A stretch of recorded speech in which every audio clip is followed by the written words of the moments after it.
Hello everyone, welcome back to your favorite channel Magnet Brains. So my dear class 9th students, आपकी book computer application book code 165 को continue करते हुए आज इस video में discuss करने वाले हैं चैप्टर 6 साइबर सेफ्टी के नेक्स्ट टॉपिक को।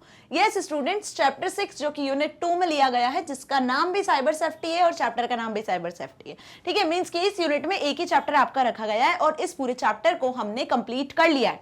होप आप सभी ने वीडियो लेक्चर्स को देख लिया होगा, क्योंकि आज इस चैप्टर के हम ऑब्जेक्टिव टाइप क्वेश्चंस को डिस्कस करने वाले हैं। Yes students, objective type questions जो आपके एग्जाम में जब क्वेश्चन पेपर आपके हाथ में आता है तो सेक्शन ए में आपसे जो एमसीक्यूज पूछे जाते हैं ना, वो यही होते हैं। हर चैप्टर के बाद में कुछ objective type questions, assessment question answers वगैरह दिए रहते हैं, जो अगेन मैं बता रही हूँ बहुत ज्यादा इंपॉर्टेंट होते हैं, जिनके बेसिस पे आपको पता चलता है कि आपके एग्जाम में क्वेश्चन आंसर्स एक्सरसाइज किस तरीके से पूछी जानी है। तो ये जो पार्ट है चैप्टर के बाद दिया रहता है, ये बहुत ज्यादा इंपॉर्टेंट और यूजफुल और आपके लिए बहुत ज्यादा हेल्पफुल रहता है, जिससे आपको क्वेश्चन आंसर्स एक्सरसाइज कुछ पता चल जाते हैं कि हाँ भाई इस तरीके से ऐसे पूछे जाएंगे चैप्टर पर बेस्ड। क्योंकि चैप्टर तो हम पढ़ लेते हैं, कॉन्सेप्ट भी समझ में आ जाता है, हर एक टॉपिक को भी हम समझ ही लेते हैं, लेकिन जब लिखने की बारी आती है जब वहां पर फिर प्रॉब्लम होती है।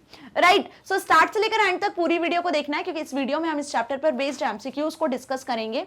This is professor Varsha Gupta, your computer educator for class 9th and magnet brains पे आपको ना सिर्फ K-12 बल्कि CBSE, English medium, CUET, NTSC, olympiad and other competitive exam की प्रिपरेशन कराई जाती है 100% free of cost with high quality education. इसी अच्छी बात से शुरुआत कर लें आज की इस वीडियो की। राइट, सो इस चैप्टर में बेसिकली हमने पढ़ लिया था, क्या पढ़ लिया था? साइबर सेफ्टी के बारे में। अब ये साइबर सेफ्टी का मतलब क्या है, एक बार छोटा सा रिवीजन ले ले फटाफट से इस चैप्टर में क्या क्या पढ़ा है, ताकि फिर आगे जितने भी क्वेश्चन आंसर्स अभी हम सॉल्व करने वाले हैं, objective type questions, theory questions, वो आप तुरंत फटाफट से कर दोगे, है ना। अब हर एक क्वेश्चन के आंसर आपको मेरे साथ में कॉमेंट सेक्शन में लिखते चलने हैं, ताकि आपकी भी प्रिपरेशन कैसी चल रही है आपको पता चल जाएगा। अब साइबर सेफ्टी का क्या मतलब हुआ? Cyber means internet. क्या? इंटरनेट। जब भी आप इंटरनेट का यूज करते हो, इंटरनेट पे अवेलेबल जितने भी रिसोर्सेज हैं, वेबसाइट्स हैं, है ना, जो फैसिलिटी, जो सर्विसेज आपको इंटरनेट प्रोवाइड कर रहा है, उनका यूज करते हो, तो वहां पे आपको अपने डेटा को, अपने आप को सिक्योर रखना चाहिए। मींस कि आपकी कुछ ऐसी इंफॉर्मेशन भी होती है जो लीक हो सकती है, हैकर्स, क्रिमिनल अटैकर्स उसको अटैक कर सकते हैं, उसका मिस यूज कर सकते हैं। ठीक है, तो इन सारी चीजों से बचने के लिए इंटरनेट पर हमारी जितनी भी डेटा और इंफॉर्मेशन होती है, उसे हम सेफ कैसे रख सकते हैं, उसे हम सेफ बचाकर कैसे रख सकते हैं, है ना, क्या थ्रेट्स हैं, क्या रिस्क है, क्या चैलेंजेस हैं जो हम इंटरनेट पर फेस करते हैं, उनसे कैसे बचना है, इन सारी चीजों को अवॉइड कैसे करना है, वो ओवरऑल चीजें हमने इस चैप्टर में डिस्कस कर लिया था, that is cyber safety. Okay, तो चैप्टर का मोटिव हम सभी को बहुत अच्छे से क्लियर था और हमने बहुत सारी चीजें इस चैप्टर में डिस्कस की थी, जैसे साइबर सेफ्टी होता क्या है, ठीक है, आइडेंटिटी फ्रॉड क्या होता है, इससे बचने के लिए क्या करना चाहिए, पासवर्ड को कैसे आप क्रिएट कर सकते हो, कितने तरीके से, क्या क्या चीजें उसमें इंक्लूडेड होनी चाहिए जिससे इजीली कोई पासवर्ड को हैक ना कर सके। ठीक है, प्राइवेट ब्राउजिंग, एनोनिमस ब्राउजिंग क्या होता है, आइडेंटिटी फ्रॉड से बचने के लिए आप इसका यूज कर सकते हो। ठीक है, उसी के साथ हमने डिफरेंट टाइप के मेलिशियस सॉफ्टवेयर्स को भी पढ़ा था, वायरसेस, ट्रोजन हॉर्सेस, वॉर्म्स, ठीक है, रैनसमवेयर, स्पाईवेयर, एडवेयर। अब ये कैसे अफेक्ट करते हैं, ठीक है, इनको कैसे आप अवॉइड कर सकते हो, कैसे अपने सिस्टम को प्रोटेक्ट कर सकते हो, इंटरनेट से कोई भी चीजें आपके सिस्टम को अफेक्ट ना करे, उनसे कैसे बचा जा सकता है, साइबर क्राइम्स क्या होता है, ये सारी चीजें हमने इस चैप्टर में डिस्कस कर ली हैं, है ना। सो चलिए अब डिस्कस कर ले पहला क्वेश्चन इस पर बेस्ड ऑब्जेक्टिव टाइप क्वेश्चंस में। What name is given to a malicious program that comes in disguise of a useful program? यहां पर आपको बताना है ऑप्शंस में से कि आप उस मैलिशियस प्रोग्राम को क्या कहते हैं, उस मैलिशियस प्रोग्राम का नाम आपको बताना है जो कि आपके यूजफुल प्रोग्राम को, मतलब कंप्यूटर सिस्टम में इंटरनेट से आपने कोई यूजफुल फाइल क्रिएट की है या डाउनलोड की है, या आपने कोई यूजफुल फाइल बनाई है, ठीक है, या आपका कुछ यूजफुल इंफॉर्मेशन डेटा रखा हुआ है, ठीक है, तो उसे डिस्गाइज करता है, मतलब हो सकता है उसे डैमेज कर दे या उसे डिलीट कर दे अपने आप, तो उस टाइप के मैलिशियस प्रोग्राम को हम क्या कहते हैं। तो हमने यहाँ डिफरेंट टाइप के मेलवेयर्स पढ़ लिए थे, पढ़े थे नहीं पढ़े थे? पढ़े थे, जरा जल्दी से नाम बता दो कौन कौन से मेलवेयर्स पढ़े थे।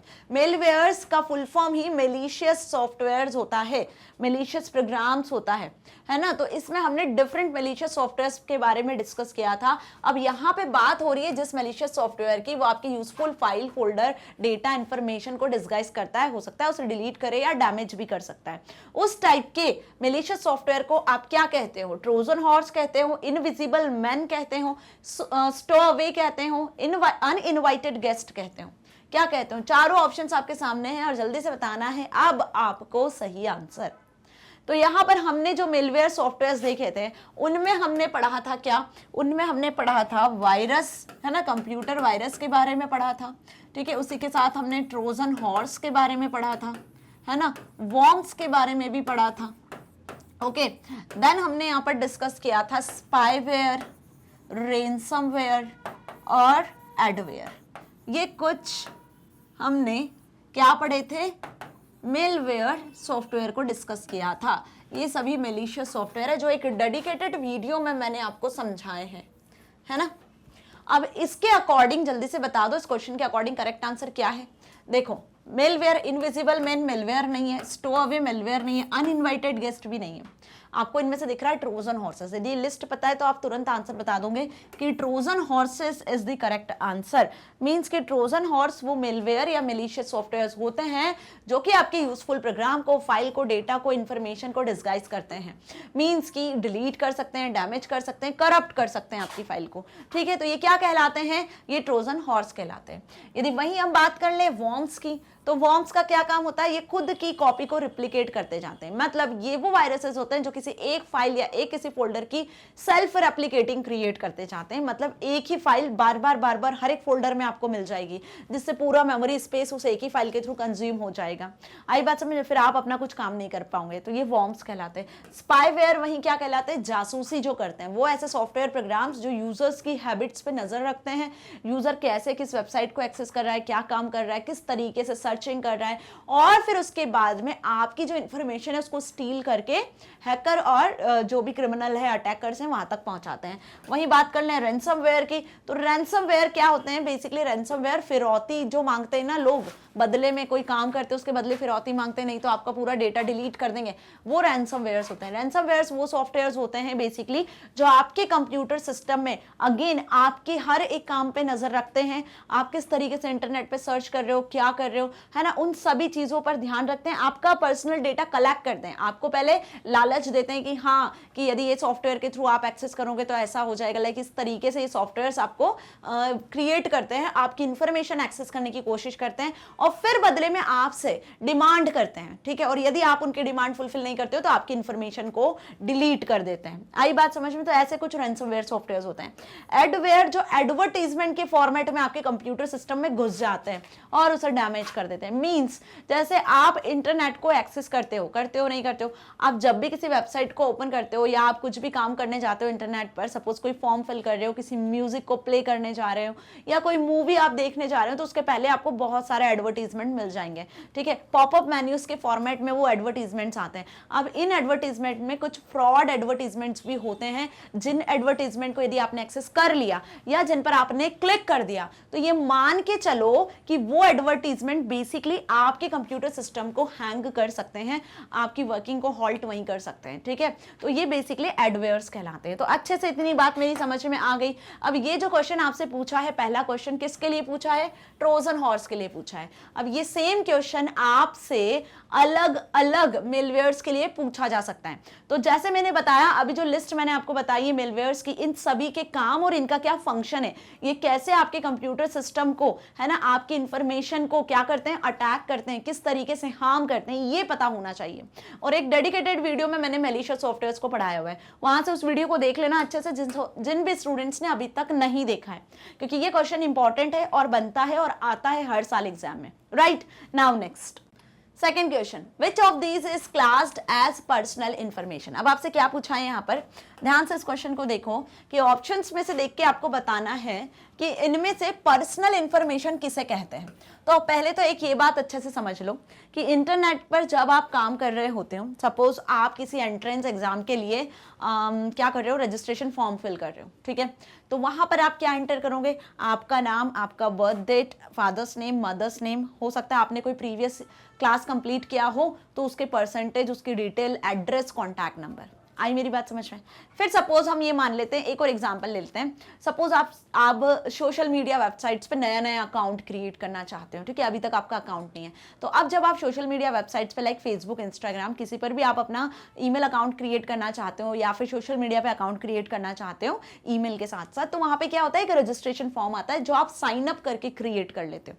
साइन अप सुना है ना, साइन अप करते हो तो आपके सामने अगेन एक रजिस्ट्रेशन फॉर्म आता है जिसमें आप अपना नाम लिखते हो, फादर्स नेम लिखते हो, ठीक है, और जो भी आपकी पर्सनल डिटेल होती है लाइक वो सारी चीज एंटर करते हो, लॉगिन आईडी डालते हो, पासवर्ड क्रिएट करते हो, डेट ऑफ बर्थ लिखते हो, कॉन्टैक्ट नंबर लिखते हो, ये सब चीजें आप वहां भी एंटर करते हो। तो ये क्या कहलाती है? ये आपकी पर्सनल इंफॉर्मेशन कहलाती है, आपका पर्सनल डेटा कहलाता है।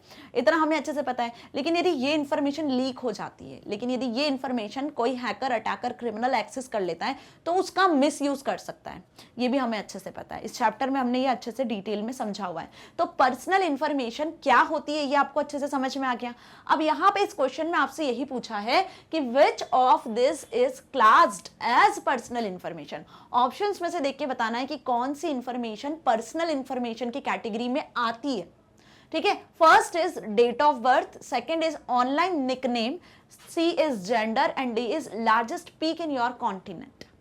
तो अच्छे से पता है आपको कि डेट ऑफ बर्थ है ना, डेट ऑफ बर्थ ये आपकी पर्सनल इंफॉर्मेशन की कैटेगरी में आती है ना।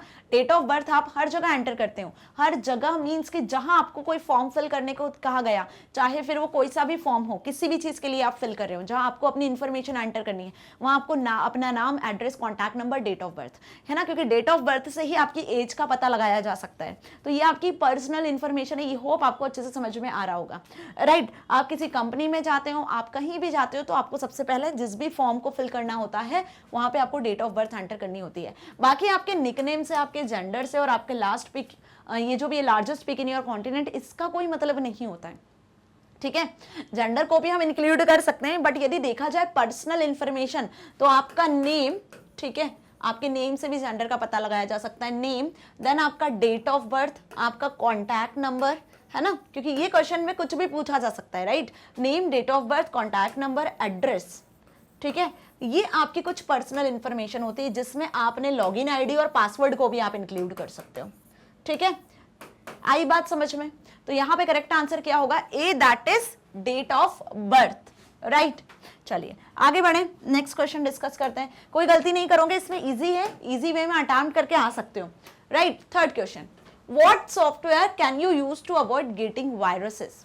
बहुत अच्छा क्वेश्चन पूछा है आपसे कि वायरसेस को अवॉइड करने के लिए आपके कंप्यूटर सिस्टम में कोई भी वायरसेस, कोई भी मेलवेयर सॉफ्टवेयर ना आए, इसके लिए है ना बेसिकली आप क्या करोगे, ठीक है। First is disc cleanup software का यूज कर सकते हो, फायर वॉल्स का यूज कर सकते हो, एंटीवायरस सॉफ्टवेयर का यूज कर सकते हो, या सेफ्टी सॉफ्टवेयर का यूज करते हो। तो वायरसेस को हटाने के लिए, अपने कंप्यूटर सिस्टम से वायरसेस को अवॉइड करने के लिए हम यहाँ पे जिस सॉफ्टवेयर का यूज करते हैं वो सबसे common, that is antivirus software का यूज करते हैं। अब एंटीवायरस सॉफ्टवेयर आपको डिफरेंट फैसिलिटीज प्रोवाइड करता है। टाइम टू टाइम आपके पूरे कंप्यूटर सिस्टम को क्या करेगा, अपडेट करेगा, मेमोरी को स्कैन करेगा, सारे फाइल फोल्डर्स को स्कैन करेगा, ठीक है। बस आप उसको टाइम टू टाइम अपडेट करते रहो, वो अपना काम करता रहता है और वायरसेस को आपके कंप्यूटर सिस्टम में घुसने नहीं देता है। जैसे आपने नाम सुने होंगे लाइक क्विक हिल, है ना, अवेरा, ठीक है, नॉर्टन, मैकेफी, ये सब क्या है? ये सब एंटीवायरस सॉफ्टवेयर्स हैं जो कि बहुत ज़्यादा फेमस है, ठीक है। इसके अलावा भी बहुत सारे एंटीवायरस सॉफ्टवेयर्स होते हैं। आजकल तो फ्री ऑफ कॉस्ट भी आप इंटरनेट से एंटीवायरस को भी डाउनलोड कर सकते हो, या मार्केट में भी अवेलेबल होते हैं। प्रॉपर सीडी आती है एंटीवायरस सॉफ्टवेयर की, आप अपने कंप्यूटर सिस्टम में एक की रहती है इनको इंस्टॉल करने के लिए, ठीक है। उस की के साथ में आप उसे इंस्टॉल करते हो, right. Fourth question, what is a computer virus. Computer virus क्या होता है, ठीक है। अभी वायरस के बारे में देख लिया। अब कंप्यूटर वायरस कोई फिजिकली डिवाइस नहीं है, क्या है? एक सॉफ्टवेयर ही है, एक प्रोग्राम ही है जो हमारे कंप्यूटर में आता है ना, बिना बुलाए मेहमान जैसा, और अफेक्ट कर देता है, हर चीज को अफेक्ट कर देता है, ठीक है। चाहे कोई फाइल हो, फोल्डर हो, या किसी डिवाइस हो, उसकी वर्किंग को भी बंद करवा देता है, ठीक है। तो ये क्या कहलाता है? कंप्यूटर वायरस कहलाता है। तो अब कंप्यूटर वायरस के बारे में तो हमने डिटेल में पढ़ा भी है ना। अब यहाँ पे आपको 4 ऑप्शंस दिए हुए हैं, इन चारों ऑप्शंस को ध्यान से देखना है और सही आंसर बताना है। Option A, computer virus is a program written to cause harm to a computer. Computer virus is a hardware fault which causes data to be damaged. Computer virus a fault with the CPU which means that data is lost or damaged. Computer virus is a weather affecting the performance of your computer. तो क्या बताया मैंने अभी answer पहले ही आपको बता दिया था कि कंप्यूटर वायरस क्या होता है, एक सॉफ्टवेयर होता है, एक प्रोग्राम होता है जो आपके कंप्यूटर सिस्टम को हार्म करता है. ठीक है, सो फर्स्ट जो ऑप्शन है वही करेक्ट हो जाने वाला है. Computer software is a program, computer virus is a program written क्यों लिखे जाते हैं, ताकि ये आपके कंप्यूटर सिस्टम को हार्म कर सके. ठीक है, ना तो ये हार्डवेयर होते हैं, ना ही कोई फॉल्ट होता है. ठीक है, जो आपकी कंप्यूटर की परफॉर्मेंस को अफेक्ट करता है, आपके डेटा को लॉस्ट करता है. ठीक है, ऐसा कोई हार्डवेयर या फॉल्ट नहीं होता है, बल्कि इसके काम अलग अलग होते हैं. वायरसेस अलग अलग टाइप के हो सकते हैं. बूट सेक्टर वायरस होता है, जो आपकी बूटिंग जो सेक्टर होता है ना, रोम मेमोरी जहाँ से बूटिंग स्टार्ट होती है, जहाँ पे ऑपरेटिंग सिस्टम लोड होता है, उसे अफेक्ट कर सकता है. आपके कंप्यूटर सिस्टम के अलग अलग सेक्टर्स को अफेक्ट कर सकता है, आपके डेटा को लॉस कर सकता है, फाइल फोल्डर्स को लॉस कर सकता है. ठीक है, ओवरऑल कंप्यूटर की वर्किंग को क्या कर सकते हैं हम, होल्ड कर सकता है. कौन, वायरस. तो वायरस क्या होते हैं, स्पेशल रिटर्न प्रोग्राम होते हैं, है ना, या सॉफ्टवेयर्स होते हैं जो आपके कंप्यूटर सिस्टम को हार्म करते हैं. और ये कहीं से भी आपके कंप्यूटर में आ जाते हैं. जैसे मैंने बताया, बिन बुलाए मेहमान होते हैं, है ना, जो कंप्यूटर में घुस जाते हैं. बस आपने कोई affected, virus affected pen drive या कोई यूएसबी ड्राइव या कोई एक्सटर्नल डिवाइस कनेक्ट कर दिया जिसमें वायरसेस थे, तो आपके कंप्यूटर में वायरस आ सकते हैं.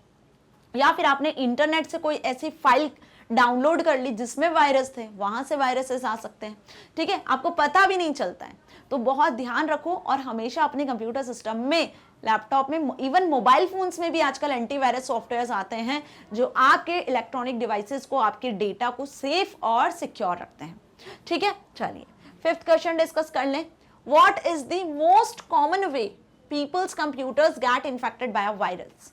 कौन सा कॉमन सा तरीका है यहाँ पर आपको बताना है, that people's computer get infected by a virus. ठीक है, option A receive a fax, option B install new hardware, option C download email attachments, option D run और open an infected disk. Sorry, समझ में आ गई मेरी बात अच्छे से. क्वेश्चन बहुत इजी है, जो अभी मैंने प्रीवियस क्वेश्चन में आपको बताया कि वायरसेस कैसे हमारे कंप्यूटर सिस्टम में आते हैं. बिन बुलाए जो मेहमान होते हैं कहीं से भी घुस जाते हैं. तो यहाँ पे वही क्वेश्चन आपसे पूछा है कि कौन सा इनमें से कॉमन वे है जिसके थ्रू आपके कंप्यूटर सिस्टम में वायरसेस आ जाते हैं. जब आप कोई फैक्स को रिसीव करते हो, किसी पर्सन ने आपको फैक्स भेजा, तो फैक्स मशीन से आपने फैक्स रिसीव किया तब, या फिर आपने कोई नया हार्डवेयर अपने कंप्यूटर सिस्टम में कनेक्ट किया, इंस्टॉल किया तब, या आपने कोई ईमेल के अटैचमेंट को डाउनलोड कर लिया, या फिर आपने कोई इन्फेक्टेड डिस्क, है ना, उसको रन कर लिया, उसको ओपन कर लिया अपने कंप्यूटर सिस्टम में.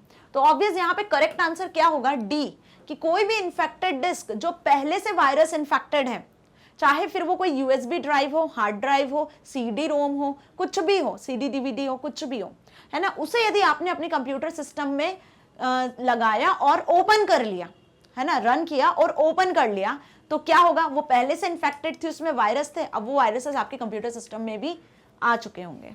ठीक है, सो फैक्स को रिसीव करने से वायरस नहीं आता है. कॉमन रीजन पूछा था आपसे यहाँ पर, कॉमन वे, तो कॉमन वे यही होता है. ठीक है, जनरली. सो इससे बचने के लिए हमें क्या करना होता है, एंटीवायरस सॉफ्टवेयर को इंस्टॉल करना होता है. तो अब जब आप कोई ऐसी इन्फेक्टेड डिस्क वगैरह को लगाते हो ना अपने कंप्यूटर सिस्टम में, और यदि आपके सिस्टम में एंटीवायरस है, तो एंटीवायरस पहले उस डिस्क को स्कैन करेगा. क्या करेगा, पहले उस डिस्क को स्कैन कर लेगा, और स्कैन करने के बाद यदि उसमें वायरसेस फाउंड होते हैं तो बताएगा आपको कि इतने वायरसेस इसमें फाउंड हो रहे हैं. तो या तो फिर आपकी मर्जी, आप उसको लगाओ मत, हटा दो, या उसके वायरसेस को रिमूव करके फिर आप उसके डेटा को एक्सेस कर सकते हो.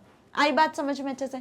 इसलिए एंटीवायरस सॉफ्टवेयर को हमेशा अपने कंप्यूटर सिस्टम में इंस्टॉल रखना चाहिए. इवन इंस्टॉल ही नहीं, अपडेट भी रखना चाहिए. आजकल तो ऑटो अपडेट के ऑप्शंस भी एंटीवायरस में आते हैं. ऑटोमेटिकली वो अपडेट होता है, बस आपको एक ड्यूरेशन सेट करनी होती है, 1 वीक, 2 वीक, मंथ में, कैसे भी.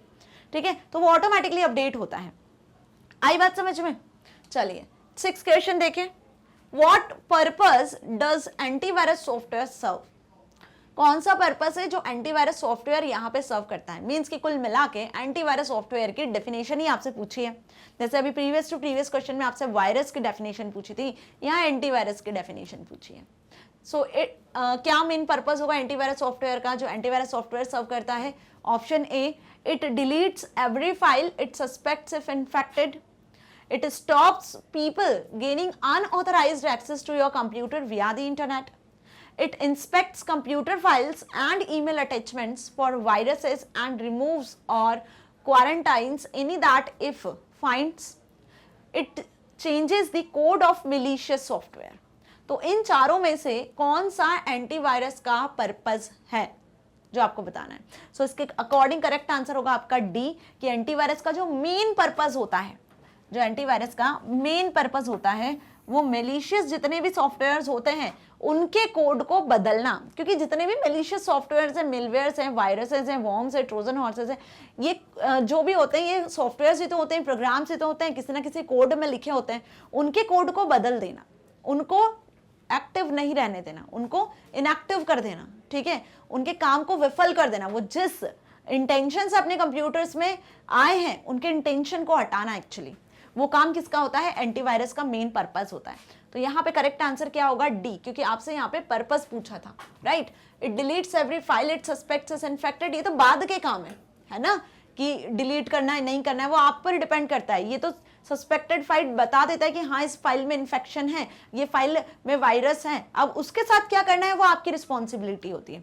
It stops people gaining unauthorised access to your computer via the internet, no, ये भी काम इसका नहीं होता है ना। अनऑथोराइज्ड एक्सेस से आपके कंप्यूटर्स को बचाना एंटीवायरस का काम होता है, लेकिन जो मेन पर्पस है वो मेलिशियस सॉफ्टवेयर को कंट्रोल करने का होता है, ठीक है। लेकिन यहाँ पे यदि देखा जाए तो सिर्फ इंटरनेट से नहीं बल्कि बाकी सारे आप जो यूएसबी ड्राइव्स वगैरह लगाते हो, कनेक्ट करते हो, उससे भी बचाता है ना। It inspects computer files and email attachments for viruses and removes the quarantines and if finds, ये भी इसका काम होता है। लेकिन क्या मेन पर्पस आपसे अगेन पूछा है तो मेन पर्पस क्या होता है उसका, मेलिशियस सॉफ्टवेयर के कोड को बदलना, ठीक है, उन्हें हटाना कंप्यूटर सिस्टम से। आई बात समझ में। चलिए 7th क्वेश्चन देखें। Which of the following is not an example of cyber crime? अब देखो इस क्वेश्चन में आपसे क्या बोला है कि इन ऑप्शंस में से देख के बताना है कि कौन सा साइबर क्राइम का एग्जाम्पल नहीं है।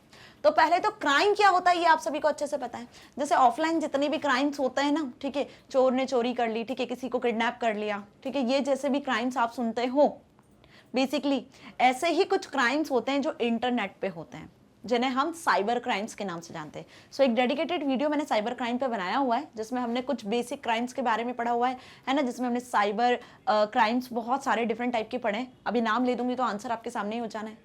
आई बात समझ में। तो साइबर क्राइम क्या हुआ ये तो पता चल गया कि इंटरनेट पर हैकर इलेक्ट्रॉनिक डिवाइस की मदद से जो क्राइम कमिट किया जाता है वो साइबर क्राइम कहलाता है, जिसमें laptop, PC, mobile phones, smart devices, internet जैसे टेक्नोलॉजी का हम यूज करते हैं, ठीक है। तो अब यहाँ पे बताना है कौन सा साइबर क्राइम नहीं है। ध्यान से क्वेश्चन पढ़ लेना। Option A, stealing computer hardware, cyber bullying, cyber stalking, stealing someone's online identity. तो यहाँ पे जो साइबर क्राइम नहीं है वो कौन सा नहीं है, stealing computer hardware. Computer hardware जो एक फिजिकल डिवाइस होता है, ठीक है, बेसिकली उसको चुराना ये साइबर क्राइम नहीं होता है ना, उसे चुराना साइबर क्राइम नहीं होता है क्योंकि ये इंटरनेट पे नहीं हो आप, राइट। हार्डवेयर को यदि कोई एक्सेस कर रहा है तो वो एक ऑफलाइन क्राइम कमिट हो रहा है, ऑनलाइन क्राइम नहीं होगा। लेकिन cyber bullying, cyber stalking, stealing someone's online identity, किसी की ऑनलाइन आइडेंटिटी को एक्सेस करना, उसे चुराना और उसका मिसयूज करना, किसी को परेशान करना, किसी का पीछा करना ऑनलाइन रहकर, ठीक है, उसके आईडी को हैक कर लेना, उसकी इंफॉर्मेशन को एक्सेस कर लेना, फिर उसी की इंफॉर्मेशन से, उसी के आइडेंटिटी से आप किसी और को परेशान कर रहे हो। This is all about cyber stalking, cyber bullying and identity theft. तो ये 3 तरीके के तो साइबर क्राइम्स होते हैं, लेकिन हार्डवेयर को स्टील करना is not a cyber crime. So A is not a cyber crime. Okay, चलिए 8th क्वेश्चन देखिए। What does a firewall do? अब फायरवॉल क्या करता है, फायरवॉल होता क्या है, इसका क्या काम होता है? सो फायरवॉल हमने पढ़ा था सिक्योरिटी मेजर्स के लिए, पढ़ा था कि यदि आप अपनी इंफॉर्मेशन को सिक्योर रखना चाहते हो तो आप अपने कंप्यूटर सिस्टम में फायरवॉल्स को इंस्टॉल कर सकते हो। So firewalls prevents unauthorised access to your computer via the internet, It stops your installing software that may harm your computer, records everything you do on your computer, runs checks every time to prevent virus attacks. तो यहाँ पे firewall क्या होता है? जैसे antivirus software virus को घुसने नहीं देता है ना, फायरवॉल यहाँ पे क्या करता है? अनऑथराइज्ड एक्सेस, जो यूजर को परमिशन नहीं है ना आपके कंप्यूटर सिस्टम में आने की या आपकी किसी फाइल को एक्सेस करने की, जिसका पासवर्ड आपको नहीं पता है फिर भी आप एक्सेस करने की कोशिश कर रहे हो, ठीक है, तो ऐसे यूजर को उन फाइल्स को, फोल्डर्स को एक्सेस करने से बचाता है। तो इंटरनेट पे ऐसे बहुत से अनऑथराइज्ड यूजर्स होते हैं जिन्हें परमिशन नहीं होती है, फिर भी वो उस फाइल को एक्सेस करने की कोशिश कर रहे होते हैं। तो वहां पर इस तरीके के प्रॉब्लम से बचाने के लिए हम फायरवॉल्स का यूज कर लेते हैं। So it prevents unauthorised access to your computer via the internet. Okay, आ गई बात समझ में? क्लियर? तो यहाँ पे ये फायरवॉल कुछ हार्डवेयर और सॉफ्टवेयर दोनों के फॉर्मेट में अवेलेबल होता है। कुछ प्रोग्राम्स भी होते हैं जिन्हें आप एज ए अपने कंप्यूटर सिस्टम में इंस्टॉल करते हैं, जो आपके कंप्यूटर सिस्टम में अनऑथराइज्ड एक्सेस से प्रिवेंट करते हैं। स्टॉप्स यू इंस्टॉलिंग सॉफ्टवेयर, आपको सॉफ्टवेयर इंस्टॉल करने से रोकता है क्या? नहीं। Record everything you do on your computer, आप अपने कंप्यूटर पे जो भी काम करते हो उसको रिकॉर्ड कर लेता है क्या? नहीं, ये तो वायरसेस के काम है ना। Runs checks every time to prevent virus attack, जब भी वायरस का अटैक होता है तो उस टाइम पे रन होता है और चेक करता है? नो। क्या करता है? आपके कंप्यूटर सिस्टम पे इंटरनेट पर जब भी आप इंटरनेट का यूज कर रहे होते हो तो कुछ ऐसे यूजर जिन्हें परमिशन नहीं है वो फिर भी एक्सेस करना चाहते हैं कंप्यूटर सिस्टम में फाइल फोल्डर्स को, तो वहां पर ये उसे प्रोटेक्ट करता है। ठीक है, सो होप आपको सारे ऑब्जेक्टिव क्वेश्चंस अच्छे से समझ में आ गए, एमसीक्यूज कि किस तरीके से पूछे जा सकते हैं, राइट? सो यदि आपको वीडियो अच्छी लगी तो इसे लाइक कर सकते हो, शेयर कर सकते हो, सब्सक्राइब कर सकते हो, क्योंकि मैग्नेट ब्रेन्स आपको ना सिर्फ K-12 बल्कि CBSE Hindi English medium, spoken English, CUET, NTSC, olympiad, UP Bihar board और अब तो एमपी बोर्ड की प्रिपरेशन भी करवा रहा है 100% free of cost with high quality education. इसी के साथ आप यहाँ पे books, e books, notes, e notes को भी एक्सेस कर सकते हो, जिसके लिंक आपको डिस्क्रिप्शन में मिल जाना है। इजीली आप इसे यहां से एक्सेस कर सकते हो। यदि आप चाहते हो सारे वीडियो लेक्चर्स को एक्सेस करना तो YouTube प्लेलिस्ट से तो सारे वीडियो लेक्चर्स आपको मिल ही जाना है। इसी के साथ साथ आप magnetbrains.com वेबसाइट या फिर मोबाइल ऐप का भी यूज कर सकते हो। यदि आपको कुछ लेटेस्ट अपडेट या रीसेंट न्यूज को एक्सेस करना है तो आप फॉलो कर सकते हो हमारे सोशल मीडिया प्लेटफॉर्म्स को, लाइक फेसबुक, इंस्टाग्राम, ट्विटर जैसे पेजेस को, ताकि आप अपने एग्जाम में बहुत अच्छे मार्क्स को स्कोर कर सको, साथ ही साथ अपने लाइफ में कुछ बहुत अच्छा अचीव कर सको। मिलेंगे नेक्स्ट वीडियो में। Till then stay happy. Thank you so much.